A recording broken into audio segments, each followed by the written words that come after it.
Assalamualaikum my dear student. Today we are going to cover our second chapter, that is making of Pakistan. In first lecture we discuss about the revivalist movement of the subcontinent. We discuss about Shah Waliullah's movement, Sayyid Ahmad Shaheed movement and Faraisi movement. Today we are going to discuss Aligarh movement. My dear student, तारीख बताती है कि तारीख में 14 अगस्त 1947 से 90 साल पहले अगर ये वाक़या ना होता तो शायद पाकिस्तान नहीं बनता, और ये जो वाक़या बना वो बना अलीगढ़ मूवमेंट का।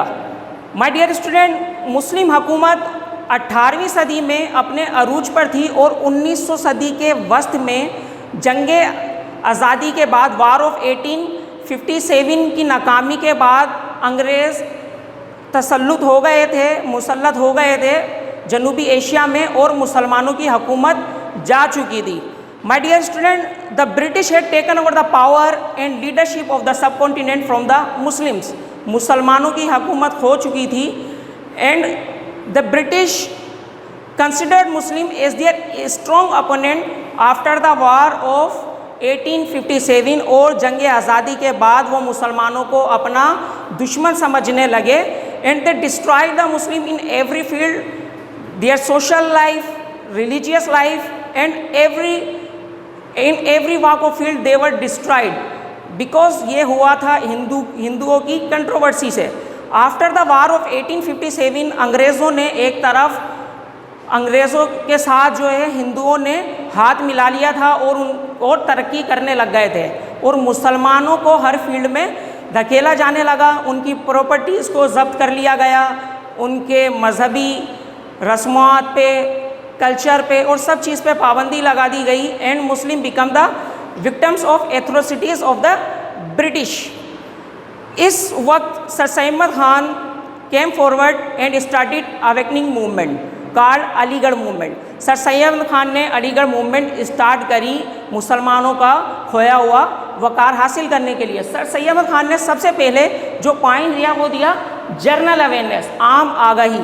Sir Syed Ahmad Khan stress upon the Muslim that their golden era had passed away.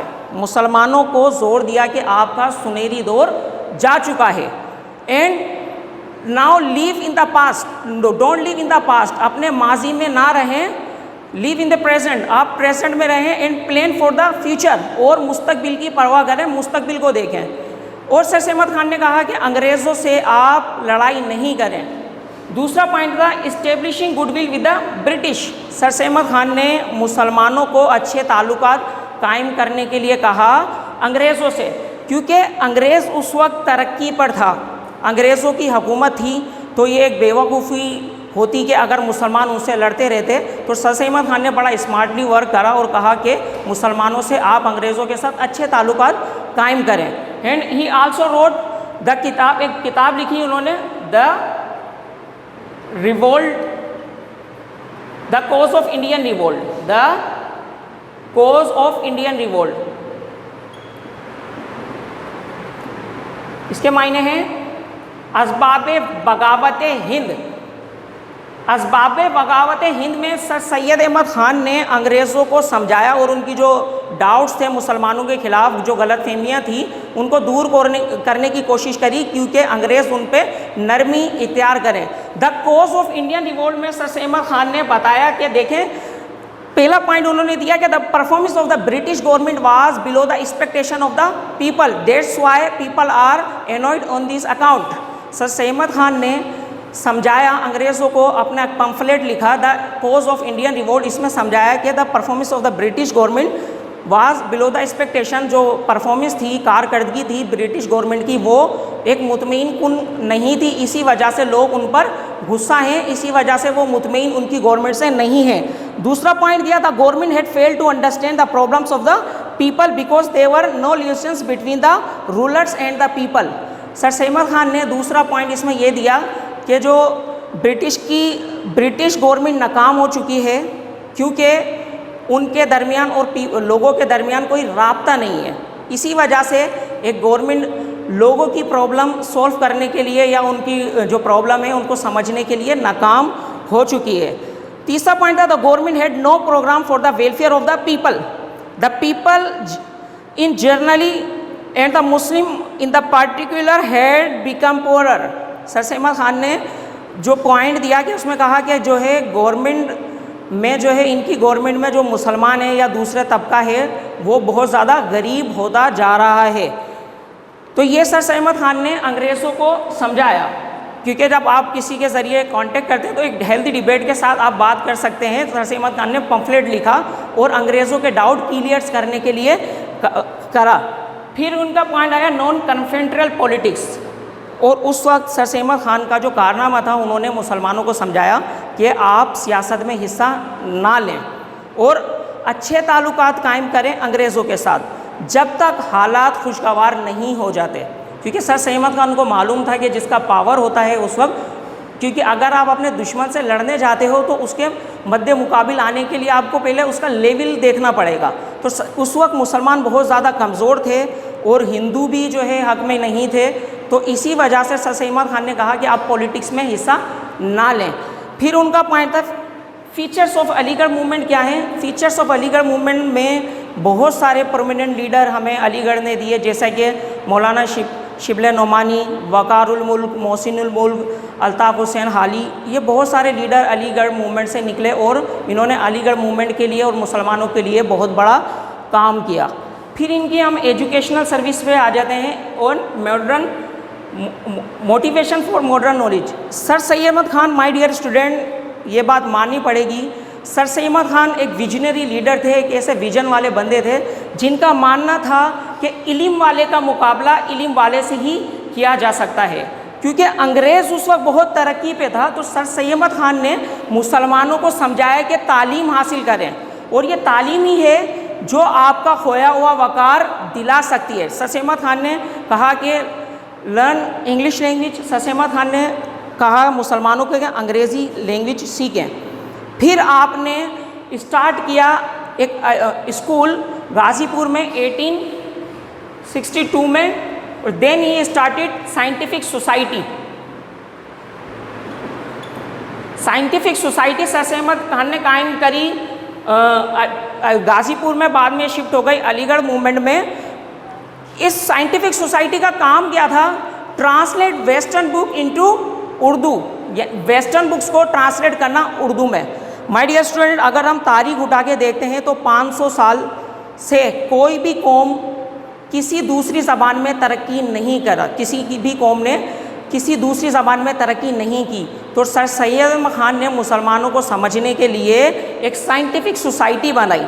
Scientific society में इन्होंने किताबों को ट्रांसलेट करा उर्दू में कि मुसलमान अच्छी तरह उसको समझ सकें। My dear student, sir Syed Ahmad Khan ने बड़ा तालीम के लिए काम करा और जो नाकाबिले फरमोश है इनके लिए बहुत साइंटिफिक सोसाइटी में इन्होंने बहुत काम करा और चंदा भी इन्होंने इकट्ठा करा। चंदा इकट्ठा करने के बहुत सारे इनके वाक़ियात हैं।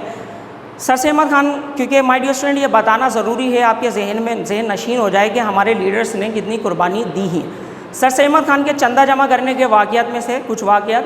सर सैयद अहमद खान एक दफ़ा जा रहे थे तो किसी शख्स ने, जो उस वक्त का जो मौलवी था उस वक्त बड़ा ख़िलाफ़ था सर सैयद अहमद खान के, तो सर सैयद अहमद खान के उसने वहाँ मट्टी का टेला उठाकर सर सैयद अहमद खान के सर पे दे मारा और सर सैयद अहमद खान के सर पे लगा।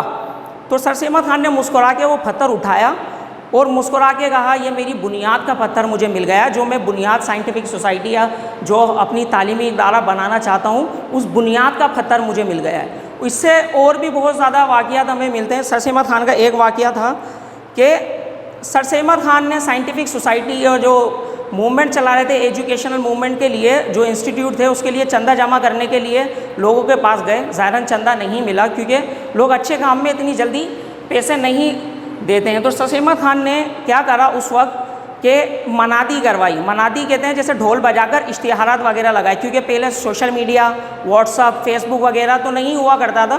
तो सर सैयद अहमद ने मनादी करवाई और पोस्टर्स लगवा दिए कि एक मशहूर गायिका और एक मशहूर डांसर यहाँ पर आ रही है। जो जब लोगों ने देखा तो बड़ा खुश हुए और गड्डियाँ लेकर पिंडाल पहुँच गए। तो वहाँ देखते हैं कि सर सैयद अहमद खान वहाँ पर होते हैं मगर स्टेज पे कोई नहीं होता। लोगों की हैरानगी बढ़ जाती है, लोग शोर मचाना स्टार्ट करते हैं कि कहाँ है वो गायिका, कहाँ है। तो सर सैयद अहमद खान वहाँ खुद घुंघरू पहन कर आ जाते हैं तो जब वहाँ लोग देखते हैं तो सर अहमद खान फरमाते हैं कि देखें, अपना जो पैसा है वो इन कामों में बर्बाद ना करें, क्योंकि अगर आप ये करते हैं तो आपकी नस्लें भी ऐसी पैदा होंगी और आपकी नस्लें भी इसी तरह की होंगी। तो अपना पैसा एक एजुकेशन के उस पर लगाएं।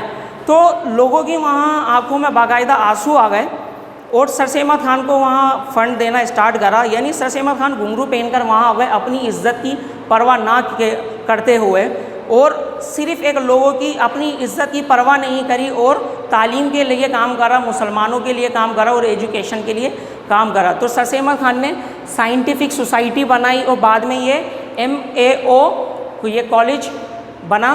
सर अहमद खान का एजुकेशनल सर्विस आ गई। एजुकेशनल सर्विस में इन्होंने बहुत ज़्यादा काम करा क्योंकि तालीम बहुत ज़रूरी थी। मुसलमानों की वजह भी यही रही कि तरक्की वो नहीं कर पाए कि उन्होंने, अगर अंग्रेज़ों की तारीख उठा के देखते हैं, जिस वक्त अंग्रेज़ यूनिवर्सिटी बनवा रहे थे, मुसलमान ताजमहल बनवा रहे थे, ठीक है, मकबरे बनवा रहे थे, वहाँ लाइब्रेरी बन रही थी। तो इसी वजह से कहा जाता है if you want to destroy any nation deprive them to their education. किसी कौम को तबाह करना है तो वहाँ से तालीम छीन ली जाए। तो ये सर अहमद खान का एक बहुत बड़ा क्रेडिट जाता है और ख़ास तौर